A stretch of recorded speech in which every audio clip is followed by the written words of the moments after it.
Esta noche en Periférico 1313 contamos con 3 invitados. Gisela Rubac, estratega de campañas, coordinó la campaña del PRI en el estado de Oaxaca.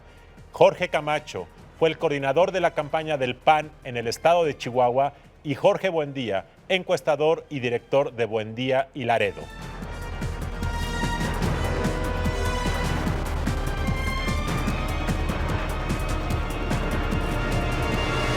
Muy buenas noches, bienvenidos a Periférico 1313. En esta ocasión vamos a tener una segunda parte de un programa muy interesante que iniciamos la semana pasada sobre estrategias de campaña.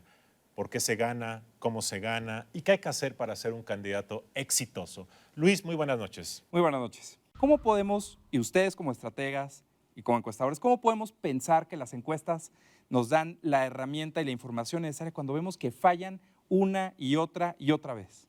Bueno, yo quiero hablar desde el punto de vista de estratega. Al final, creo que lo menos importante en una encuesta es el tema de intención de voto. Creo que toda la información que tú recabas en la encuesta es realmente lo que tú tienes que tomar en cuenta para el planteamiento. ¿Cómo cuál? ¿Cuál viene? ¿Cómo cuál? No, haces toda una serie de preguntas desde los atributos de los candidatos, qué percibe la gente, no solo el tema de opinión, sino una serie de atributos desde capacidad. Bueno, ya llegamos al punto tal de preguntar para detectar el tema de credibilidad. Oiga, ¿usted a quién le dejaría, cuál de los candidatos le dejaría las llaves de su casa? Creo que un elemento central ahí es la segmentación. Las encuestas realmente bien hechas, bien analizadas, te permite saber cuál es tu público objetivo. Precisamente para que tú puedas llegarle, puedes vincularlo con su consumo de redes sociales, puedes vincularlo con qué canales de televisión ve, cómo se informa, dónde se encuentran, etcétera, etcétera.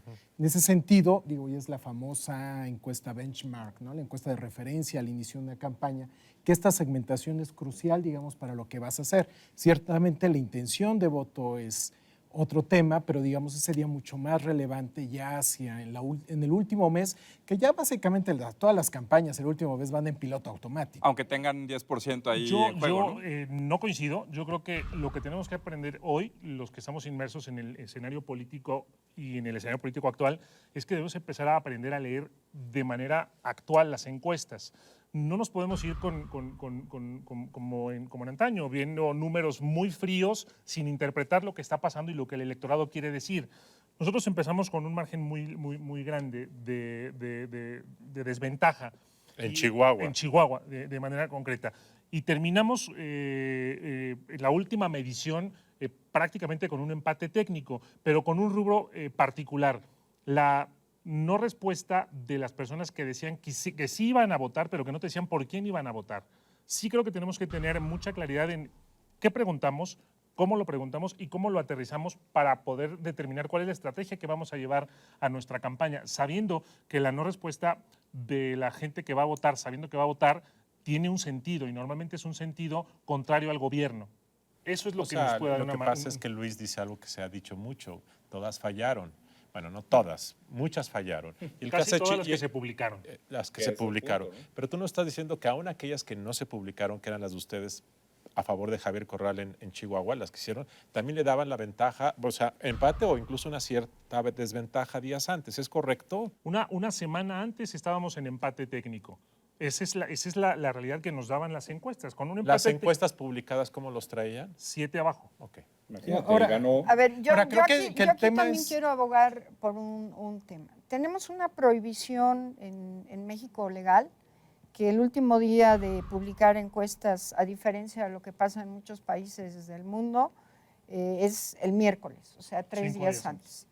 Lo cual tú estás prácticamente encuestando 10 días antes para poder dar el resultado. En varias de las elecciones, según la encuesta de salida, tomó su decisión de voto la última semana.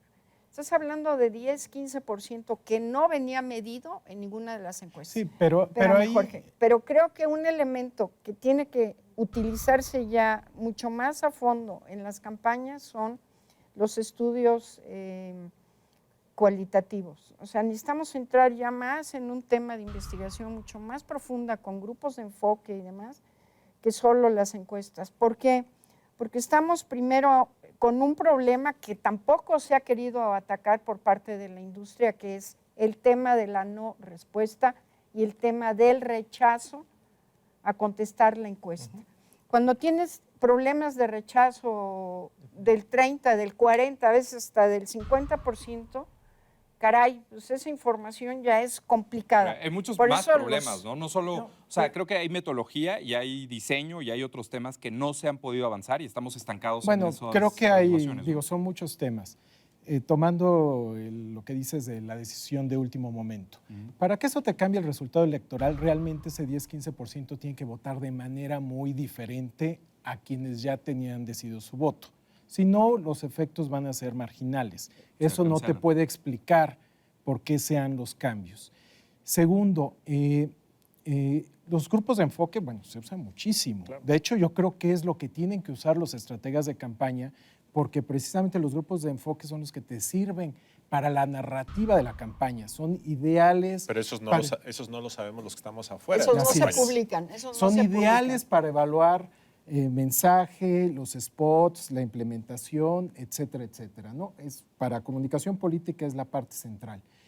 No respuesta. La no respuesta importa sí y solo si está correlacionado con lo que queremos medir. En este caso, la no respuesta nos afecta si efectivamente quienes no nos están contestando tienen una propensión a votar más por la oposición que por el PRI. Pero esa es una pregunta empírica. Ciertamente tenemos un problema ahí muy, muy grande.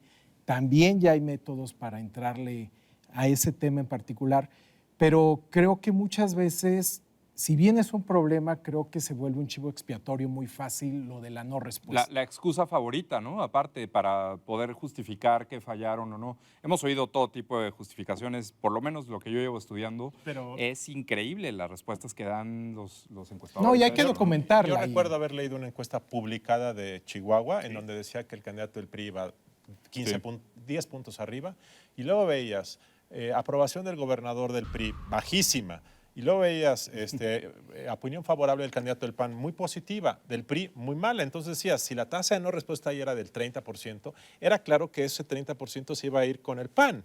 A eso es a lo que tú te refieres con que hay que aprender a leer. Claro, porque 8 de cada 10 chihuahuenses querían el cambio. Ahora, eso creo que tiene que ver con un sentido de trabajo en la campaña para movilizar la conciencia de la gente para que salga a votar en la elección. Si nosotros logramos incrementar del 41% que fue la elección del 2010 al casi 50% que fue en esta elección, quiere decir que hay un grupo de personas interesados en que las cosas no se repitan como se venían haciendo. Esa es la parte en la que yo creo que es fundamental la nueva lectura que se tiene que dar a las encuestas. No, pero ese ha sido un problema tradicional en las encuestas, que es de la no respuesta, y hay modelos de imputación múltiple donde básicamente tomas toda esa información para precisamente determinar. O sea, te lo pongo en un sentido coloquial. Si camina como pato, si parece pato, pues es un pato. Ahora, yo dudo muchas veces que a los partidos les conviene que aparezcan encuestas donde van arriba, porque eso genera un efecto dominó en su favor. Pero el otro día alguien decía, pues la verdad es que el PAN, me decía alguien, creo que fue en Quintana Roo, un estratega del PAN, PRD en Quintana Roo, me dice, pues nosotros en nuestras encuestas ya traíamos que veníamos más arriba. Y oye, ¿por qué no publicaron? Y me decía, ¿para qué alertamos al PRI de que estaban mal? Mejor nos quedamos callados. Entonces eso contradice esta idea que mucha gente tiene. Y eso es lo que yo te diría. Si los equipos de campaña cuentan con información que es valiosa incluso para sus propios mensajes, ¿por qué no publicar las encuestas que son privadas y el equipo de campaña? No todas, pero sí piezas de información que les pueda servir, no como una cuestión de espionaje, sino como una cuestión de posicionamiento de un mensaje donde en tu encuesta sale un atributo importante que tienes que decir y que comunicarle a la gente. Por un tema muy sencillo que se llama gastos de campaña. Ok. O sea, esa es una de las razones porque no están registradas estas encuestas. Pues es que si tú las sacas, la tienes que mandar al INE y tienes que pagar, y eso va contra tus gastos, ¿no? Pero creo que apuntan a un tema central, que es las encuestas que hay en el ámbito público no tienen que ser las que pagan los partidos, tienen que ser las que pagan los medios. Y realmente ese es uno de los grandes déficits que tenemos en el país. Antes de platicar, antes de pasar esto que es soluciones, Nancy, yo quiero saber, ¿las encuestas que te ponen arriba sirven para que tú sigas subiendo? ¿Son buena propaganda o al electorado en general no le importa? Yo creo que las encuestas tienen 3 efectos. El primero es obviamente el ánimo del candidato, del equipo de campaña y de los apoyadores de la campaña. Te dan cuando dinero. Vas arriba. Te dan dinero. De acuerdo. Es el tema del financiamiento. Creo que hasta hoy no se ha podido demostrar que tengan una incidencia en la toma de decisión de voto de nadie, pero tiene esos efectos. Y al final del día ya también se volvieron un instrumento de propaganda que no solo lo estamos viendo por la parte de equipos de campaña y partidos publicando encuestas, sino también estamos viendo cosas interesantes con las encuestas supuestamente hechas por los medios, que a veces pues, también hay una agenda política para esa ¿Qué es parte. Lo que estabas tú comentando? Y nosotros tenemos una concepción diferente a lo que acaba de decir Gisela. Nosotros utilizamos las encuestas no para motivar a patrocinadores, no para motivarnos, sino para tener el instrumento adecuado para poder trabajar sobre lo que necesitaba nuestra campaña. Nuestra campaña fue cambiando de acuerdo a lo que veíamos en las encuestas que íbamos haciendo, de acuerdo a lo que veíamos en los focus group que íbamos haciendo. Y el mensaje, por eso yo decía el programa pasado, tuvo varios momentos. Sí, el primer mensaje en donde pareciera que estábamos siendo muy agresivos, pero el resto de los mensajes que nos ponía como una opción viable. Eso nos dio como respuesta a nosotros la encuesta. Yo creo que depende de cada consultor, depende de cada estratega la utilización que se dé de sus números, de sus encuestas. Si de repente publicas que vas 15 puntos arriba y la realidad es que pierdes por 3 o por 5 o por 8 o por 10, pues entonces ahí hubo un problema de diseño de campaña. Y yo te diría, ¿qué pasa si entonces lo que tenemos por una parte es encuestas publicadas, pagadas por medios, pero hechas por encuestadores que al mismo tiempo están haciendo campaña y que están trabajando con partidos políticos? ¿Dónde quedan los conflictos de interés de los encuestadores que están publicando en un medio de comunicación? La 3 de 3 dice que se echó para atrás porque los encuestadores pidieron que no dieran su declaración de conflicto de interés, ¿no? No, el conflicto de interés, está registrado ante el INE, todos esos gastos. Pero no, creo que aquí hay un punto que es básicamente el encuestador como evaluador, como juez. ¿No? Tú cuestionas de que alguien que trabaja en medios esté trabajando en una campaña. Pero también dentro de las campañas, y aquí este es un tema central, una cosa que prolifera es el estratega hace las encuestas. Sí. Y error. Tú vas al sector privado, no hay un solo lugar donde el publicista se evalúe, ¿no? Y yo creo que el estratega tiene que tener sus encuestas, sus grupos de enfoque, porque con eso se basa en diseñar la estrategia, pero adicionalmente los equipos de campaña o el candidato debe tener un encuestador que sea el que evalúe si la estrategia está funcionando o no está funcionando. Entonces los superencuestadores no deben existir. Imaginen que tienen aquí enfrente al candidato o candidata para 2018. ¿Cuál debería de ser el perfil de esa o de ese candidato para ser exitoso y ganar en 2018? ¿Qué nos dirían brevemente? ¿Por qué no empezamos contigo, Jorge? Yo creo que el planteamiento central tiene que ir de la mano con la honestidad. Hoy la ciudadanía está ávida de que haya gobernantes lejanos a la corrupción. Yo creo que es el primer planteamiento. Honestidad, transparencia, todo lo que tenga que ver con la anticorrupción. 2, no dejar de lado a las redes sociales pensando que son solo un instrumento. Hoy las redes sociales son fundamentales para todas las campañas políticas. No invertir en las redes sociales solo por tener más seguidores. Segmentar perfectamente bien qué es lo que quieres de las redes sociales y hacer inversión sobre ese tema en particular. Y tener mensajes claros que se van a difundir a través de los medios masivos de comunicación. Y en esa difusión de mensajes claros en los medios de comunicación sí tiene que haber guerra, sí tiene que haber contraste, sí tiene que haber confrontación. Sí tienes que, yo no diría guerra sucia, yo no diría campañas negativas ni guerra sucia, yo diría decir la verdad de tu oponente. Gisela, eso es lo que vale. ¿Qué dirás tú? Yo creo que uno de los elementos fundamentales en el 18 efectivamente tiene que ver con el tema de no mancha por corrupción. Creo que tiene que ver con credibilidad y tiene que ver con experiencia.